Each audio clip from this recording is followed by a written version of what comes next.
ನೀವಲ್ಲ ನನ್ನನ್ನು ಕುಣಿಸುವಷ್ಟು ದೊಡ್ಡ ಜನವ ಅಲ್ಲ, ನೀವೆಲ್ಲ ಬಾರಿಸಿದ ಕುಣಿಯುವಷ್ಟು ಸಣ್ಣ ಜನವ ನಾನು. ಸತ್ಯ ಹೇಳ, ಇವತ್ತಿನ ಈ ಪ್ರಸಂಗದಲ್ಲಿ ನಾನು ಕುಣಿಯುವುದಕ್ಕಾಗಿ ಬಂದವನೇ ಅಲ್ಲ. ಈವರೆಗೆ ಕುಣಿದವರ ಕಥೆ ಏನಾಯ್ತು ಅಂತ ನೋಡಿ ಹೋಗುವಂತ ಬಂದಿದ್ದೇನೆ. ಕರೆದವ ಕೃಷ್ಣ ಅಂತ ಗೊತ್ತಾಗಿದೆ, ಆದ್ರೆ ಅವನು ಎಲ್ಲಿದ್ದಾನೆ ಅಂತಲೇ ಗೊತ್ತಿಲ್ಲ. ಯಾಕೆ ಕೇಳಿದ್ರೆ ಕೃಷ್ಣನ ಗುಣ ಸ್ವಭಾವವೇ ಹಾಗೆ. ಇಲ್ಲಿ ಕರೆದ್ರೆ ಒಲ್ಲಿರ್ತಾನೆ, ಒಲ್ಲಿ ಕರೆದ್ರೆ ಎಲ್ಲಿರ್ತಾನ ಯಾರಿಗೂ ಗೊತ್ತು. ನೋಡುವ ಕೃಷ್ಣ ಕೃಷ್ಣ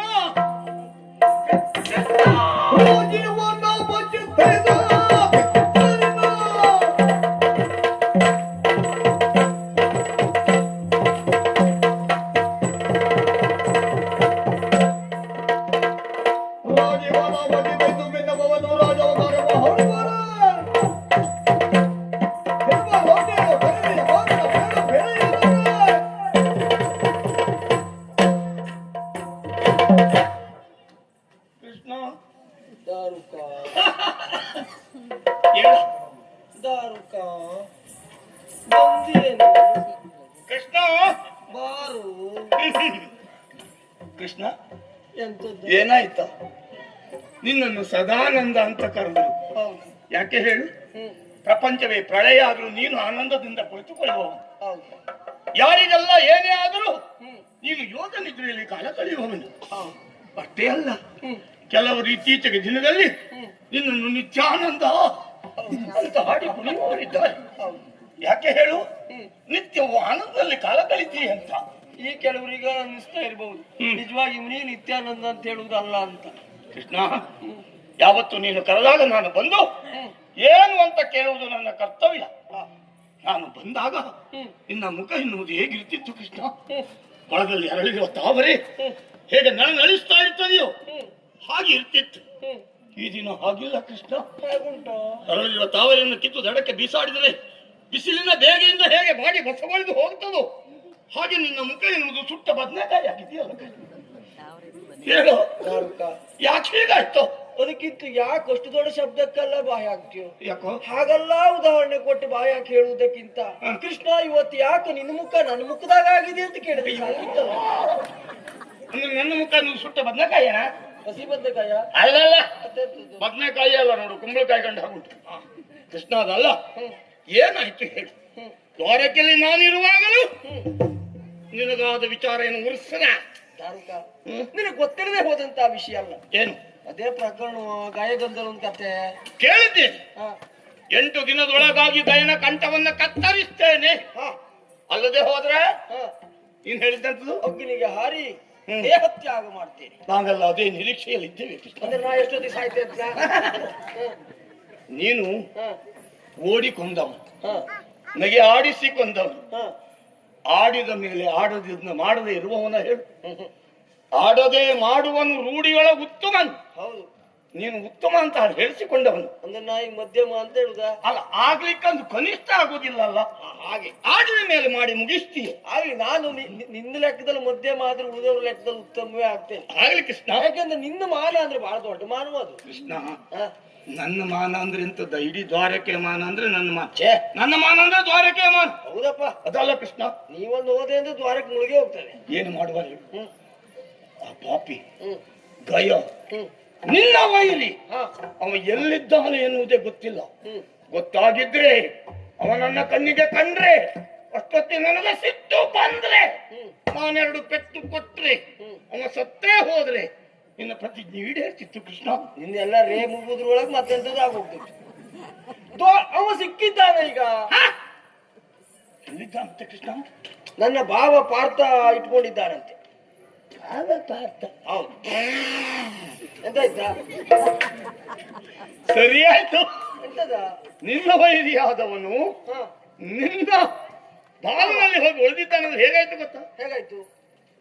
ಹೊಸ ಕರು ಒಂದು ಹುಲಿಯ ಬಾಯಿಗೆ ಹೋಗಿ ನಿಂತಾಗಾಯ್ತು. ಅಂದ್ರೆ ಕರುವನ್ನು ಮುರಿದು ತಿನ್ನುವುದಿಲ್ಲ. ಅಂದ್ರೆ ನನ್ನ ಭಾವನೆ ಕೊಂದಾಕ್ಬಿಡ್ತಾನೆ ಅಂತ. ಮತ್ತೆಂತದ್ದ? ಒಂದ್ ವೇಳೆ ಅವನೇ ಕೊಂದ ನನ್ನ ಪ್ರತಿಜ್ಞೆ ಬರ್ತದ? ಕೊಲ್ಲುವುದಿಲ್ಲ. ಇಟ್ಕೊಂಡಿದ್ದಾನೆ ಎನ್ನುವುದರ ಅರ್ಥ ಯಾವ ರೀತಿಯಲ್ಲಿ ಇಟ್ಕೊಂಡದ್ದು? ಈಗಲೂ ಇನ್ನೊಂದು ಕ್ಷಣದಲ್ಲಿ ಎಳ್ಕೊಂಡು ಬರ್ತಾನೆ, ಹಾ. ನಾನು ಕೈ ಹಿಡ್ಕೊಳ್ತೇನೆ, ಹಾ. ನೀ ತಲೆ ಕಡಿ, ಪ್ರಸಂಗ ಮುಗಿತದೆ, ಬಾ ಒಳಗೆ. ನನಗೆ ಕೈ ಇಟ್ಕೊಳ್ಳಿ ಜನ ಕಡಿಮೆ ಆಗಿ ನಿನ್ಗೆ ಅರ್ಧದ್ದಲ್ಲ. ನಾನು ಮತ್ತೆ? ನನ್ನ ಬಾಬು ಇಟ್ಕೊಂಡಿದ್ದಾನೆ ಎನ್ನುವುದರ ಅರ್ಥ ಏನು? ಏನು? ನಿನ್ನ ಪ್ರಾಣವನ್ನು ನಾನು ರಕ್ಷಿಸ್ತೇನೆ ಎನ್ನುವುದಾಗಿ ಮಾತು ಕೊಟ್ಟು ಇಟ್ಕೊಂಡಿದ್ದಾನೆ. ಎಂತ ಸಮಸ್ಯೆ ಆಗಿದೆ ಗೊತ್ತುಂಟ ಈಗ? ಕೃಷ್ಣ, ಹಾ? ಹಾಗಾದ್ರೆ ಹೀಗಿರಬಹುದು. ಹೇಗೆ? ಆ ಗಯ ಎನ್ನುವವನು ನಿನ್ನ ವೈರಿ ಎನ್ನುವುದೇ ಪಾಂಡವರಿಗೆ ಗೊತ್ತಿಲ್ವ ಏನೋ? ನೀನು ಯಾರನ್ನಾದ್ರೂ ಹೇಳಿ ಕಳಿಸಿ, ನೋಡಿ ನನ್ನ ವೈರಿ ಇದ್ದಾನೆ, ಬಿಟ್ಟುಕೊಡಿ ಅಂತ ಹೇಳ್ಬೋದಿತ್ತಲ್ಲ. ನಾನು ನಿನ್ನಷ್ಟು ಗೊತ್ತಿದ್ದವಲ್ಲ, ನಾನು ಒಪ್ಕೊಳ್ತೇನೆ. ಹಾಗಂತ ಏನೂ ಗೊತ್ತಿಲ್ಲದೆ ಹೋದವ ಅಂತ ಹೇಳ್ತೇನೆ ನೀನು. ಅಲ್ಲ ಮತ್ತೆ ನೀನು ಅವನಿಗೆ ಗೊತ್ತಾಗಿದೆ ನನ್ನ ತಂಗಿಯನ್ನ ರಾಯಭಾರಕ್ಕಾಗಿ ಅಲ್ಲಿಯವರೆಗೆ ಕಳುಹಿ ಕೊಟ್ಟಿದ್ದೆ ನಾನು, ಸುಭದ್ರೆಯನ್ನ. ಗೊತ್ತಾಯ್ತಾ? ಯಾರನ್ನು ಕಳಿಸಿದ್ದೆ? ನನ್ನ ತಂಗಿ ಸುಭದ್ರೆಯನ್ನ ಸಂಧಾನಕ್ಕಾಗಿ ರಾಯಭಾರಕ್ಕಾಗಿ ಕಳುಹಿ ಕೊಟ್ಟಿದ್ದೆ. ಎಂತಾಯ್ತು ಕೇಳ? ಗೊತ್ತಾಗೋತ್ತೇನು? ಕೃಷ್ಣ, ಎಂತದ? ಸುಭದ್ರೆಯನ್ನು ರಾಯಭಾರಕ್ಕಾಗಿ ಕಳಿಸಿದ್ಯಾ? ಹೌದಾ? ಕೃಷ್ಣ, ನಾವೆಲ್ಲ ತಿಳಿದದ್ದು ಹೇಗೆ? ಹೇಗೆ? ನಮ್ಮ ಕೃಷ್ಣ ಅಂದ್ರೆ ಎಲ್ಲವನ್ನೂ ತಿಳಿದ ಮಹಾಸ್ವಾಮಿ ಅಂತ ಈಗ ಗೊತ್ತಾಯ್ತು ನೀನು ಹೇಳಿದ ಮೇಲೆ. ಎಂತ ಗೊತ್ತಾಯ್ತು? ಸುಭದ್ರೆಯನ್ನು ರಾಯಭಾರಕ್ಕೆ ಕಳಿಸಿದ್ದೀಯ ಅಂತ ಆದ್ಮೇಲೆ ಹಾ. ನಮ್ಮ ಕೃಷ್ಣ ಎಲ್ಲವನ್ನೂ ತಿಳಿದ ಮಹಾಸ್ವಾಮಿ ಅಲ್ಲ, ಮತ್ತೆ ಏನೂ ತಿಳುವಳಿಕೆ ಇಲ್ಲದ ಕುಮಾರಸ್ವಾಮಿ ಅನ್ನೋದು ಈಗ ಗೊತ್ತಾಯ್ತು. ಎಷ್ಟು ಬಾರಿ ಹೇಳಿದ್ದೇನೆ ಈ ಪ್ರಸಂಗಗಳಲ್ಲಿ, ರಣಕ್ಷೇತ್ರಕ್ಕೆ ರಾಜಕೀಯಕ್ಕೆಲ್ಲ ಹೆಣ್ಣು ಮಕ್ಕಳನ್ನು ಬಳಸಬೇಡ ಕೃಷ್ಣ, ಅವರಿಂದ ಏನು ಆಗೋದಿಲ್ಲ. ಇಷ್ಟು ವರ್ಷ ಇದು ಕುಮಾರಸ್ವಾಮಿ ಬಿಟ್ರಿ ಇಲ್ಲ ಅಂತ ಹೇಳ್ಕೊಳ್ತಿರಿದವ್ರು ನೀವೇಯ. ಈಗ ಏನೋ ಗೊತ್ತಿಲ್ಲದೆ ಹೋದ ಕುಮಾರಸ್ವಾಮಿ ಹೇಳ್ತೀಯಾ? ಯಾಕೆ ಹೇಳಿದವನಿ ಕೇಳು. ನೀನು ಯೋಚಿಸುವುದು ಬೇರೆ ಅಲ್ಲ. ಅಂದ್ರೆ ಮಕ್ಕಳಾಟಿಕೆ ಆಯ್ತು. ಕೃಷ್ಣನಾದವನು ಮಕ್ಕಳಂತ ಯೋಚಿಸಬಹುದೇನೋ? ಅಂದ್ರೆ ಒಬ್ಬ ಹೆಣ್ಣು ಮಗಳನ್ನು ರಾಯಭಾರಕ್ಕಾಗಿ ಕಳಿ, ನಾವು ನಮ್ಮಂತ ಬೇಡ ಬೇಡ, ದೊಡ್ಡದಾಗಿ ಹೇಳ್ಬೇಡ. ನನ್ನೆದ್ರಿಗೆ ಹೇಳ್ದೆ ಇಟ್ಟಿಲ್ಲ. ಎಲ್ಲಾದ್ರೂ 4 ಜನ ಹೆಣ್ಮಕ್ಳು ಕೇಳಿದ್ರು ಅಂತ ಆದ್ರೆ ನಮಗೆ ಇಂತಿಷ್ಟು ಬೇಕು ಅಂತ ಕೇಳುವ ಹಂತದಲ್ಲಿ ಇದ್ದೇವೆ ನಾವು. ಏನು ಹೆಣ್ಮಕ್ಳು ಯಾವ್ದಕ್ಕೂ ಅಲ್ಲ ಅಂತ ಹೇಳಿ ಎದ್ದು ಹೊಡಿಬಹುದು. ಆಮೇಲೆ ಅವರು ಹೊಡೆಯುವುದು ಆಮೇಲೆ ಆಯ್ತು, ಕಳಿಸಿದ ನಿನಗೆ ಪರಿಣಾಮ ಏನು ಗೊತ್ತಾಯ್ತಾ? ಪರಿಣಾಮ ಆಗಲಿಲ್ಲ, ವ್ಯರ್ಥಾಗಿ ಹೋಯ್ತು. ರಾಯಭಾರ ವಿಫಲ ಆಗಿ ಹೋಯ್ತು. ಈಗ ನನ್ನನ್ನು ಕರೆದದ್ದು ಯಾಕೋ? ನನಗೆ ಅದು ವಿಫಲ ಆದ್ಮೇಲೆ ಒಮ್ಮಿಂದೊಮ್ಮೆಲೆ ಚಕ್ಕನೆ ನೆನಪಾಯ್ತು ನನಗೆ ರಾಮಾಯಣದ ಕಥೆ.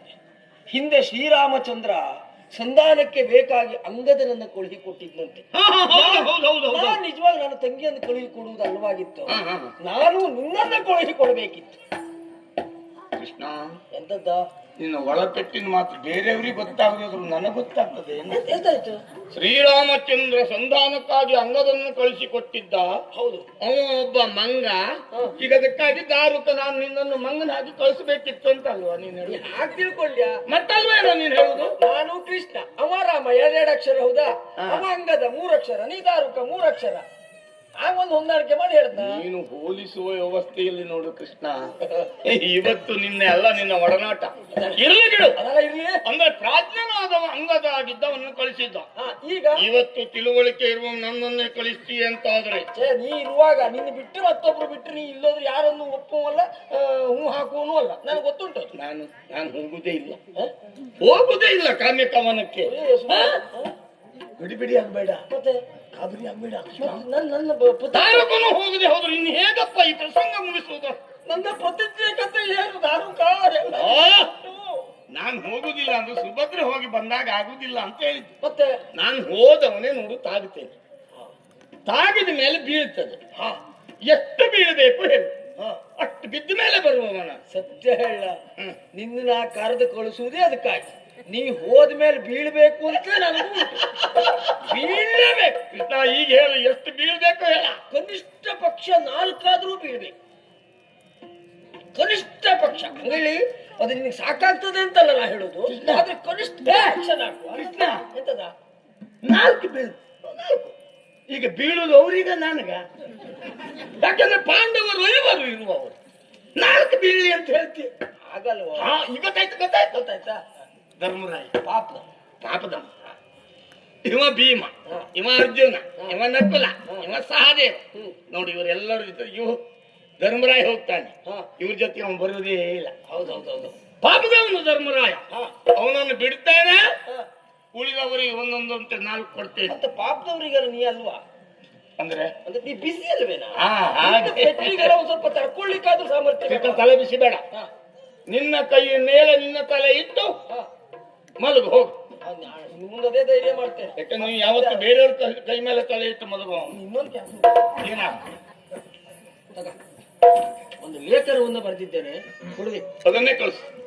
ಅಕ್ಕ ನಾನು ಹೋಗುದಿಲ್ಲ. ಇಲ್ಲ ಬಾರ, ಲೇಖನವನ್ನೆಲ್ಲ ತೆಗೆದುಕೊಂಡು ಹೋಗು. ಲೇಖನ ಕೊಡುವುದು ಯಾಕೆ? ಯಾಕೆ? ನನ್ನಿಂದಲೇ ಕೊಡುವಲ್ಪಟ್ಟದ್ದು ಅಂತ ಗೊತ್ತಾಗ್ಲಿಕ್ಕೆ. ಮತ್ತೆ ಈ ಲೇಖನದ ಒಳಗಿರುವುದೆಲ್ಲ ನೀ ಹೇಳ್ಬೇಕು ಅಂತ ನಾ ಬಯಸುದಿಲ್ಲ. ಒಂದ್ ವೇಳೆ ನಾ ಎಷ್ಟು ಒಳ್ಳೆಯ ಶಬ್ದ ಹಾಕಬಾರದ್ರು ಅದು ಯಾವುದು ನೀ ಹೇಳುವುದಿಲ್ಲ ಅಂತ ಅಷ್ಟು ನನ್ ಭರವಸೆ ಉಂಟು ಕೃಷ್ಣ. ಯಾಕಂದ್ರೆ ಕೆಲವು ಪ್ರಸಂಗದಲ್ಲಿ ಯಾವ ಮಾತು ಹೇಳ್ಬೇಕು ಅಂತ ನಾನೇ ನಿನಗೆ ಹೇಳ್ಕೊಟ್ಟಿದ್ದು. ನಿಜವಾಗಿ ನಿನ್ನಿಂದ ನಾನು ಬಿಟ್ರೆ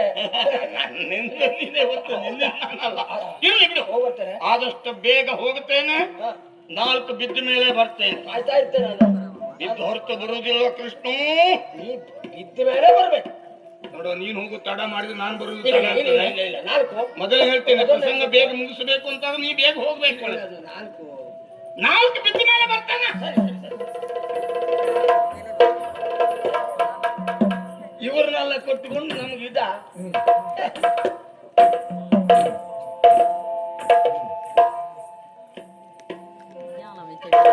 ಶಬ್ದ ಮಾಡಬೇಡಿ.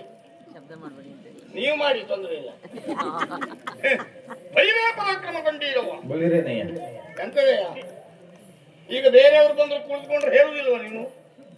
ನಿಮಗೆಲ್ಲ ದುರ್ಬುದ್ಧಿ. ನೀವು ಎಲ್ಲಿ ಕೂತಿದ್ದೀರಿ ಅಂತ ನಿಮ್ಗೆ ಗೊತ್ತಿಲ್ಲ, ಮತ್ತೆ ನಾ ಎಂತ ಸಾಯಿಲಿ? ದ್ವಾರಕಾವತಿಯೇ. ಯಾರು? ಬಲರಾಮ ಪ್ರಭುಗಳು ಅಂತ ಕೇಳಿದ್ದೆ. ಸ್ವಲ್ಪ ಸುಮ್ಮನಿರಿ ನೀವು. ಸರಿಯಾದ ದಿವಸ ಹೇಳಿ ಕಳಿಸಿ, ನಾನು ಆಮೇಲೆ ನಿಮ್ಮಲ್ಲಿ ಮಾತಾಡ್ತೇನೆ. ನೀವು ಇಷ್ಟ ಹಾಳಾಗಿದ್ದೀರಿ ಅಂತ ನಮ್ಗೆ ಗೊತ್ತಾದ್ದೇ ಇವತ್ತು. ಏನು ಕೃಷ್ಣ ಬಲರಾಮರು ಬಿಟ್ಟು ದ್ವಾರಕಲ್ಲಿ ಬೇರೆಯವ್ರು ಇಲ್ವಾ? ನಾವಿದ್ದೇವಲ್ಲ ದಾರುಕ ಮಹಾಶಯ. ನೀವು ಗಾಡಿ ಹೊಡೆಯೋರು ವಿಷಯ ಹೌದು. ನಾವು ರಥ ಓಡಿಸುವವರು ಹೌದು, ಕುದುರೆ ಮೈ ತೊಳೆಯುವವರು ಹೌದು. ಆ ಕಾರಣದಿಂದ ನೀವು ನಮ್ಮನ್ನು ಸಣದ ಮಾಡ್ತಾ ಇದ್ದೀರಿ ಎನ್ನುವುದು ನಮ್ಗೆ ಗೊತ್ತಾಗಿದೆ. ಸ್ವಾಮಿ ದಾರುಕ ಮಹಾಶಯ ಅಂತ ಹೇಳಿದ್ದು ನಾನು, ಒಂದು ಬಿರುದು ನಮ್ಗೆ. ಹಾಗಂತ ನೀವು ತಿಳಿದ ಹಾಗೆ ನೀವು ಸಣದ ಮಾಡ್ತೀರಿ ಅಂದ್ರೆ ನಾವು ಸಣದಲ್ಲ. ನಾವು ಕುದುರೆ ಮೈ ತೊಳೆದದ್ದು ಎಲ್ಲಿಯೋ ಮೈದಾನದಲ್ಲಿ ಮೇಯ್ತಾ ಇರುವ ಕುದುರೆ ಎಳ್ಕೊಂಡು ಬಂದು ಮೈ ತೊಳೆದದ್ದಲ್ಲ. ಕೃಷ್ಣನ ರಥಕ್ಕೆ ಕಟ್ಟಿರುವ ಕುದುರೆ ಮೈ ತೊಳೆದಿದ್ದೇವೆ. ನೀವು ಬಿಡಿ. ಪ್ರಾಜ್ಞರು ಹೇಳಿದ ಮಾತೇನು? ಅಂದ್ರೆ ನೀವು ಹೇಳಿದಲ್ಲ ಬಿಡಿ, ನಾವು ಹೇಳುದು ಪ್ರಾಜ್ಞರು ಹೇಳಿದ್ದೇ ಮಾತು. ಯಾರು ಉತ್ತಮ ಪುರುಷರು ಅಂತ ಕರೆಸಿಕೊಂಡಂತವರು ಪುರುಷೋತ್ತಮನ ಸಾನ್ನಿಧ್ಯಕ್ಕೆ ಬಂದಾಗ ಹೇಳಿದ ಮಾತು ಯಾವುದು? ಕೃಷ್ಣ ಅಂದ್ರೆ 4 ಭುಜವುಳ್ಳ ಹರಿ. ಕೃಷ್ಣನ ರಥಕ್ಕೆ ಕಟ್ಟಿದ ಕುದುರೆ ಅಂದ್ರೆ 4 ಕಾಲುಳ್ಳ ಹೊರಿ. ನಮಗೆ ಎಲ್ಲಾ ಸಮಯದಲ್ಲೂ ಕೃಷ್ಣನ ಮೈ ತೊಳಿಲಿಕ್ಕೆ ಆಗುದಿಲ್ಲ ಅಂತ ತಿಳಿದು ಕುದುರೆ ಮೈ ತಂದುಕೊಳ್ಳೋದು ಹೌದು. ಸ್ವಾಮಿ ನೀವು ಬಿಡಿ, ನಿಮ್ಗೆ ಪುರುಷೋತ್ತೇ ಇರುವುದಿಲ್ಲ. ಎಷ್ಟು ಜನ ಕೃಷ್ಣನ ಪಾದೋದಕ ಕುಡಿಬೇಕು ಅಂತ ಬಂದು ಸರದಿಯಲ್ಲಿ ನಿಂತವರು ಇವತ್ತಿನ್ನು ಸಿಕ್ಕುವುದಿಲ್ಲ ನಮಗೆ ಪಾದೋದಕ ಅಂತ ಹೇಳಿ ತಿರುಗಿ ಹೋಗುವಾಗ ಕುದುರೆ ಪಾದೋದಕ ಕುಡಿದವರು ಇವರೇ ಇದ್ದಾರಲ್ಲ.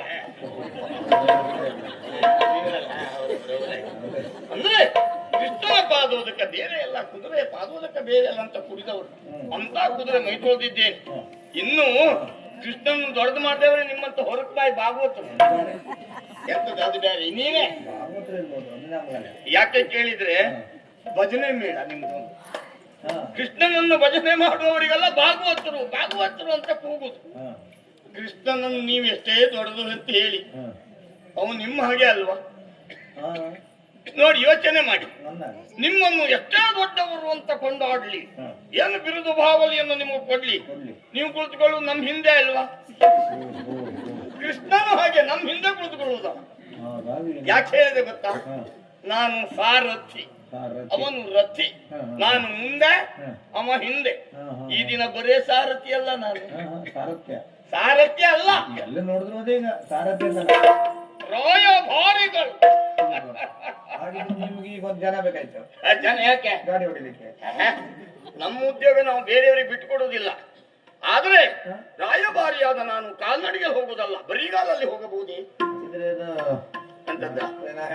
ಗೊತ್ತಾಯ್ತಾ? ನೀವು ನಿಮ್ಮ ಒಳಪೆಟ್ಟಿನ ಮಾತು ಗೊತ್ತಾಯ್ತು. ನೀವು ಹೋದಾಗೆಲ್ಲ ಬದಲಾಯಿಸಿಕೊಂಡು ಬಂದು ಅಭ್ಯಾಸ ನಿಮಗೆ. ಅಂದ್ರೆ ಪಾದರಕ್ಷೆ ಸುದ್ದಿ ಹೇಳಿದ್ದಲ್ಲ. ಉಂಟಲ್ಲ ರಥ, ರಥವೇ ಬಂದ ಸಾರಥಿ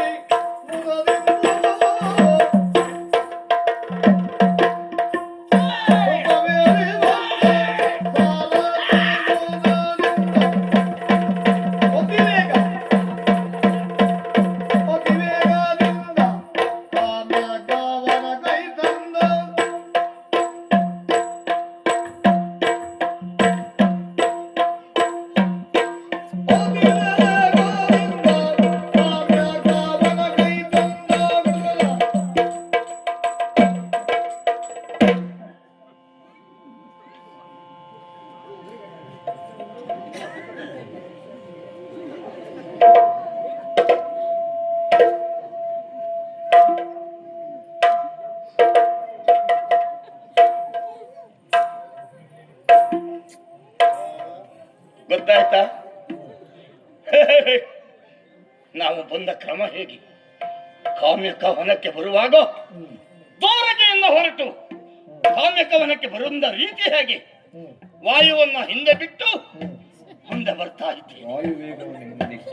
ಅದೇ ನಾನು ಹೇಳಿದ್ದು, ಅದೇ ಮನೋವೇಗದಲ್ಲಿ ರಥ ಬಂತು. ರಥ ಬಂದ ಪರ ನೋಡಿದ್ರೆ ಕಾಮ್ಯಕವನ್ನ ಕಳೆದು ಹೋಯ್ತೆ ಅಂತ ಭಾಸವಾಗಿತ್ತು. ಇಲ್ಲ, ಕಾಮ್ಯಕವನದವರೆಗೆ ಬಂದಿದ್ದೇನೆ. ರಥವನ್ನು ನಿಲ್ಲಿಸಿದ್ದೇನೆ. ಕುದುರೆಗಳಿಗೆ ಸೂಚನೆ ಕೊಟ್ಟಿದ್ದೇನೆ.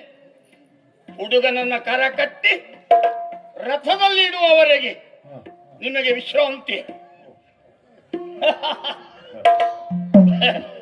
ಕಾಣಿಸ್ತಾ ಉಂಟಲ್ಲ ಪರದೇಶಿ ಪಾಂಡವರ ಪಡಿ ಬಿಡಾರ. ಬಂದವರು ನಾವು, ಇರುವವರವರು. ಬೇಕಾದ್ರೆ ಮಾತಾಡಿಸ್ಲಿ. ಈಗೀಗ ಬೇಡುವವರಿಗೆ ಸೋಮವಾರ ಶನಿವಾರ ಎನ್ನುವುದಿಲ್ಲ.